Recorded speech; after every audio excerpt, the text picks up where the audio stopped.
அதற்கு காரணமாக பல்வேறு விதமான குதிரை பேரங்கள் நடந்து ஒரு ஆட்சி தெளிவின்மை நோக்கி நகர்ந்து கொண்டிருக்கின்றது.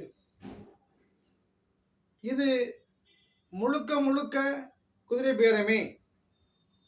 இப்பொழுது மதிமுகவினுடைய திமுகவில் வெற்றி பெற்ற வேட்பாளர்களை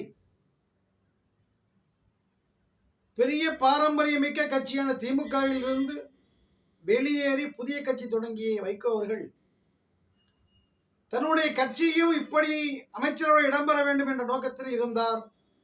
ஆனால் திமுகவின் சின்னத்தில் போட்டியிட்டதால் அவருக்கு அது நடைபெற முடியாத விஷயமாக மாறியுள்ளது. இந்த 2 இடங்களையும் அங்கே ராஜினாமா செய்ய சொல்லி தவேகாவிற்கு ஆதரவு அளித்தால் அவருடைய கட்சியை நல்ல முறையிலே வளர்த்து கொள்ள முடியும் என்ற ஒரு காரணத்தை சொல்லி அங்கே பொதுக்குழுவை கூட்டி செருக்குழுவை கூட்டி பேசியிருக்கின்றார்.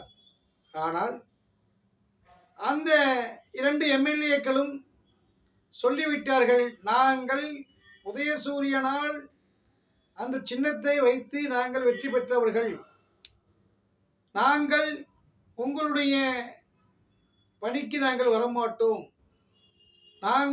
இப்பொழுது நாங்கள் திமுகவினுடைய நிர்வாகியாக இருக்கின்றோம், எனவே நீங்கள் திமுகவை தொடர்வது போல வேண்டாம், நாங்கள் 5 ஆண்டுகளை திமுகவின் வெற்றி வேட்பாளராகவே நடைபெற்றுக் கொண்டிருக்கிறோம் என்று சொல்லியிருக்கிறார்கள். இதனால் அரசியல் வியூகத்திலே விஜயனுடைய ஒவ்வொரு செயலும் கேலிக்கூத்தான விஷயமாக மாறிக்கொண்டிருக்கின்றது. ஏனென்று கேட்டால் 2 எம்எல்ஏக்களும் அவர் ராஜினாமா செய்யவில்லை, நாங்கள் திமுகவை தொடர்கிறோம். அவர் சொன்னார், விஜய் சொன்னார், நானே இந்த 2 வேட்பாளர்களும்